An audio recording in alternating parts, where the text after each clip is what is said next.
ಒಟ್ಟಾಗಿ ಬಾಳಿದ್ರೆ ಗಾಂಧೀಜಿಯವರು ಅನ್ಕೊಂಡಂಗೆ ರಾಮರಾಜ್ಯ ಆಗುತ್ತೆ ನಮ್ಮ ಭಾರತ ದೇಶ ಅನ್ನೋ ಒಂದು ಬಸವಣ್ಣವ್ರು 12ನೇ ಶತಮಾನದಾಗ ಹೇಳಿದ್ರು ಜಾತಿ ಭೇದ ಇಲ್ಲ ಅಂತಂದು. ಇದ್ರೊಳಗೆ ಒಂದು ಮನುಷ್ಯಗೆ ಒಂದು ಯಾವ ಕಾಸ್ಟ್ದಾಗ ಯಾವ ಭೇದ ಭಾವ ಆಗಬಾರ್ದು. ಒಂದು ಜಾತಿ ಭೇದ ಬಗ್ಗೆ ನಾವು ಏಕಪಕ್ಷನೇ ಆ ಜಾತಿ ಭೇದ ಬಗ್ಗೆ ಇರಲ್ಲ. ಸೂಪರ್ ಸರ್, ಒಳ್ಳೆ ಸೂಪರ್ ಸರ್. ಏನಿಲ್ಲ ಸರ್, ಅದೇ ಬಸವಣ್ಣವ್ರು 12ನೇ ಶತಮಾನದಾಗ ಹೇಳಿದ್ರು ಜಾತಿ ಭೇದ ಇಲ್ಲ ಅಂತಂದು. ಅದನ್ನು ಈಗ ಇವರು ಇಲ್ಲಿವರೆಗೆ ಆದರೂ ಅದನ್ನು ಬಿಡಂಗಿಲ್ಲ. ಯಾವಾಗಲೂ ಅದನ್ನ ಬಿಟ್ಟು ಮನುಷ್ಯತ್ವದಿಂದ ಬದುಕಿದರೆ ಎಲ್ಲರೂ ಚೆನ್ನಾಗಿರ್ತಾರೆ ಅನ್ನೋದು ಒಂದು ಇದೈತೆ ಸರ್. ಅದು ಪಿಕ್ಚರ್ನ ಒಂದು ಕಾಮೆಂಟ್ಸ್ ಚೆನ್ನಾಗಿದೆ, ಅರ್ಥ ಆಗ್ಬೇಕು ಸರ್, ಅಷ್ಟೇ ತಿಳ್ಕೋಬೇಕು ಜನಗಳು. ಯಾವ ಜಾತಿ ಭೇದ ಭಾವ ಇಲ್ದಂಗೆ ಎಲ್ಲರೂ ಒಂದಾಗಿರ್ಬೇಕು ಅನ್ನೋದು ಒಂದು ಭಾವನೆಯೇ ತೋರಿಸ ಸರ್. ಜನ ಏನು ತಿಳ್ಕೊಳ್ಳಿ, ಅದರಿಂದ ಮಾಹಿತಿ ಒಳ್ಳೆಯದು ತಿಳ್ಕೊಂಡು ಮುಂದೆ ಅದನ್ನು ಒಂದು ಇದನ್ನು ಮಾಡ್ಕೋಬೇಕು. ಅದನ್ನ ಒಂದು ಅಂತ ಬದುಕೋಣ, ನಾವೆಲ್ಲ ಒಟ್ಟಾಗಿ ಬಾಳೋಣ. ಒಟ್ಟಾಗಿ ಬಾಳಿದ್ರೆ ಗಾಂಧೀಜಿಯವರು ಅನ್ಕೊಂಡಂಗೆ ರಾಮರಾಜ್ಯ ಆಗುತ್ತೆ ನಮ್ಮ ಭಾರತ ದೇಶ ಅನ್ನೋ ಒಂದು ಪುಟ್ಟವಾದ ಕಂಟೆಂಟ್ನ ವಿಸ್ತಾರಣವಾಗಿ ಈ ಮೂವಿ ಮೂಲಕ ಮಡೆನೂರು ಮನೋಜಣ್ಣ ಅವರು ತೋರಿಸಿದ್ದಾರೆ ಸ್ನೇಹಿತರೆ. ಅದು ಬಿಟ್ಟರೆ ಇನ್ನು ಇದರಲ್ಲಿ ಏನು ಹೇಳೋಕ್ಕೆ ಇಷ್ಟಪಡ್ತೀನಿ ಅಂತ ಅಂದರೆ, ಈಗ ದೊಡ್ಡ ದೊಡ್ಡ ಮೂವಿಗಳನ್ನೆಲ್ಲ ನೋಡ್ತೀವಿ, ಸಿಕ್ಕಾಪಟ್ಟೆ ಫ್ಯಾನ್ಸ್ ಕ್ರೇಜ್ ಇರುತ್ತೆ. ಸೊ ಆ ಮೂವಿಗಳು ನೋಡೋದ್ರ ನಡುವೆಯಲ್ಲಿ ಒಂದು ಒಳ್ಳೆ ಕಂಟೆಂಟ್ ಕೊಟ್ಬಿಟ್ಟು ಒಬ್ಬ ಹೊಸ ನಟ, ಕಾಮಿಡಿ ಕಿಲಾಡಿ ವಿನ್ನರ್ ಮಡೆನೂರು ಮನೋ ಅವರು ಈ ಮೂವಿನ ತೆಗ್ದಿದ್ದಾರೆ, ಅಚ್ಚುಕಟ್ಟಾಗಿ ತುಂಬ ಚೆನ್ನಾಗಿ ತೆಗ್ದಿದ್ದಾರೆ. ಈಗ ಮೂವಿ ನೋಡಿ ನಮಗೂ ತುಂಬ ಖುಷಿ ಆಯಿತು. ನಾವು ಬೇರೆ ಥರ ಎಕ್ಸ್ಪೆಕ್ಟೇಷನ್ ಇಟ್ಕೊಂಡು ಬಂದಿದ್ವಿ ಅಣ್ಣ. ಸೊ ಅದು ಬಿಟ್ಟರೆ ಇಲ್ಲಿ ಬೇರೆ ಥರ ನಮಗೆ ಮೂಡ್ ಬಂತು. ಸೊ ಇದನ್ನು ಇಲ್ಲಿ ಹೇಳೋಕ್ಕಿಂತ ನೀವೇ ಬಂದು ಲೈವ್ ಆಗಿ ನೋಡಿದ್ರೆ ನಿಮಗೆ ಆ ಮೂವಿ ಏನು, ಅದರಲ್ಲಿ ಇರುವಂಥ ಸ್ವಾರಸ್ಯ ಆಗಿರ್ಬೋದು, ಅಲ್ಲಿ ನಡೆದಕ್ಕಂಥ ಘಟನೆಗಳು ಹೆಂಗಾಗುತ್ತೆ, ಒಬ್ಬ ವ್ಯಕ್ತಿ ಹೆಂಗೆ ಚೇಂಜ್ ಆಗ್ತಾನೆ ಅಂತ ಒಂದು ಒಳ್ಳೆ ಕಂಟೆಂಟ್ ಮೂಲಕ ಈ ಮೂವಿನ ಬಿಡುಗಡೆ ಮಾಡಿದ್ದಾರೆ ಮಡೆನೂರು ಮನೋಜಣ್ಣ ಅವರು.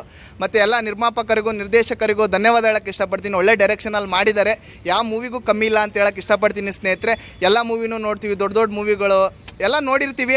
ಸೊ ಅದ್ರ ನಡುವೆಯಲ್ಲೇ ಇಂಥ ಒಳ್ಳೆ ಮೂವಿನ ತೆಗ್ದಿರೋದಕ್ಕೆ ಎಲ್ಲರಿಗೂ ಹ್ಯಾಟ್ಸ್ ಆಫ್ ಹೇಳೋಕ್ಕೆ ಇಷ್ಟಪಡ್ತೀನಿ. ತುಂಬ ಚೆನ್ನಾಗಿತ್ತಣ್ಣ ಮೂವಿ, ಮಾತ್ರ ಚೆನ್ನಾಗಿತ್ತು. ಮೂವಿ ಸಖತ್ತಾಗಿದೆ. ಎಲ್ಲರೂ ಥಿಯೇಟ್ರಿಗೆ ಬಂದೆ ಮೂವಿ ನೋಡ್ರಿ. ಯಾಕಂದರೆ ಏನು ಅವ್ರು ಮಾಡಿರೋ ಶ್ರಮ, ಅದ್ರ ಹಿಂದಿನ ಶ್ರಮ ನಮಗೆ ಗೊತ್ತಿರಲ್ಲ. ಏನು ಅನ್ನಿಸ್ತತೆ, ಆರಾಮಾಗಿ ಮಾಡಿರ್ತಾರೆ, 2 ತಿಂಗಳು 3 ತಿಂಗಳ ಮಾಡಿಬಿಟ್ಟಿರ್ತಾರೆ ಅಂತ ಅಂದ್ಕೊಂಡಿರ್ತೀವಿ. ಅವ್ರು ಪಟ್ಟ ಶ್ರಮ, ಅವ್ರು ರಾತ್ರಿ ಹಗಲು ಪಟ್ಟ ಶ್ರಮ, ಮನುಷ್ಯರಾಗಲಿ ಇನ್ನು ಕೆಲವೊಬ್ರು ಡೈರೆಕ್ಟ್ರು, ನಿರ್ದೇಶಕರು ಅಷ್ಟರು ಅವ್ರು ಕಷ್ಟಪಟ್ಟಿದ್ದೆಲ್ಲ ನೋಡಿದರೆ ಮೂವಿ ಸಖತ್ತಾಗಿದೆ. ಎಲ್ಲರೂ ಇದರಿಂದ ಏನು ತಿಳ್ಕೊಬೋದಂದರೆ, ನಾವು ಜಾತಿ ಅಂತ ಹೊಡೆದಾಡೋದು ಬೇಡ, ಎಲ್ಲರೂ ಒಂದೇ ಅನ್ನೋದನ್ನ ತೋರಿಸ್ಕೊಟ್ಟಿದ್ದಾರೆ. ಎಲ್ಲರೂ ಆದಷ್ಟು ಥಿಯೇಟ್ರಿಗೆ ಬಂದು ನೋಡಿ, ಮೂವಿ ಮಾತ್ರ ಸಖತ್ತಾಗಿದೆ. ಸೂಪರ್ ಆಗಿದೆ ಸರ್. ಇದು ಕೆಲವರಿಗೆ ಅರ್ಥ ಮಾಡ್ಕೊಳ್ಳೋರಿಗೆ ತುಂಬ ಈಗ ಹೊಸ ಪರಿಚಯ ಅಂತ ಬೇರೆ ಬರ್ತಾ ಇದೆ. ಹೊಸ ಪರಿಚಯ ಆದರೂ ತುಂಬ ಚೆನ್ನಾಗಿ ಮಾಡಿದ್ದಾರೆ. ಮೂವಿ ನೋಡ್ಬೋದು, ಎಲ್ಲೂ ಬೋರ್ ಅನ್ಸೋತ್ರ ಎಲ್ಲ. ಸ್ಟಾರ್ಟಿಂಗ್ ಏನೋ ಬರ್ತಾ ಸ್ವಲ್ಪ ಇದು ಅನಿಸುತ್ತೆ, ಮತ್ತು ಬರ್ತಾ ತುಂಬ ಇಂಟ್ರೆಸ್ಟ್ ಆಗುತ್ತೆ. ಇದು ನೋಡ್ಬೋದು, ಹೊಸಬ್ರಾದ್ರೂ ಒಳ್ಳೆ ಒಂದು ಮೆಸೇಜ್ ತಿಳಿಸಿದ್ದಾರೆ. ಈ ರೀತಿ ಮೂವಿನೂ ನಾವು ಮಾಡ್ತಾ ಇದ್ದೀವಿ, ಮುಂದೆ ಇದಕ್ಕಿಂತ ಚೆನ್ನಾಗಿ ಮಾಡ್ಬೋದು ಅನ್ನೋ ಭರವಸೆನೂ ಅವರಲ್ಲಿ ಇದೆ ಅಂತ ನಾನು ಅಂದ್ಕೊಳ್ತೀನಿ ಸರ್. ಪಿಕ್ಚರ್ ಒಳ್ಳೇದೈತಿ, ಭಾಳ ಹಿಸ್ಟರಿ ಚಲೋ ಚೆನ್ನಾಗಿದೆ. ಅಂದರೆ ಬೋರಿಂಗ್ ಬರೋಂಗಿಲ್ಲ. ಇದ್ರೊಳಗೆ ಒಂದು ಮನುಷ್ಯಗೆ ಒಂದು ಯಾವ ಕಾಸ್ಟ್ದಾಗ ಯಾವ ಭೇದ ಭಾವ ಆಗಬಾರ್ದು, ಅಥವಾ ಎಲ್ಲ ಕಾಸ್ಟ್ ಒಂದು, ಅದರೊಳಗೆ ಎಲ್ಲ ಮನುಷ್ಯ ಅಂದರೆ ಒಂದು. ಅದರಾಗ ಒಂದು ಸ್ವಲ್ಪ ಭಾಳ ಚೆನ್ನಾಗೈತಿ, ಮನಸ್ಸಿಗೆ ಭಾಳ ಶಾಂತಿ ಬಂದಾಗೈತಿ. ಫಿಲ್ಮ್ ನೋಡಿ ಬೇಜಾರಾಗಿಲ್ಲ, ಭಾಳ ಒಳ್ಳೆಯದೈತಿ. ಸಿನಿಮಾ ಬಗ್ಗೆ ಹೇಳ್ಬೇಕಂದ್ರೆ ಭಾಳ ಚೆನ್ನಾಗಿದೆ ನಮ್ಮ ಮನೋ ಅವ್ರದ್ದು ಸಿನಿಮಾ. ಈಗ ಕುಲದಲ್ಲಿ ಕೀಳೆ ಯಾವುದು ಸಿನಿಮಾ ಇವತ್ತಿನ ದಿವಸ ನಮಗೆ ನಮ್ಮ ಕನ್ನಡ ಸಿನಿಮಾ ನಮಗೆ ದಾವಣಗೆರೆಯಲ್ಲಿ, ಅದರಲ್ಲೂ ನಮ್ಮ ಮಧ್ಯ ಕರ್ನಾಟಕ ದಾವಣಗೆರೆಯಲ್ಲಿ ನಮ್ಮ ಸಿನಿಮಾಗಳು ಬರಬೇಕು, ಒಳ್ಳೊಳ್ಳೆ ಸಿನಿಮಾಗಳು ಬರಬೇಕು.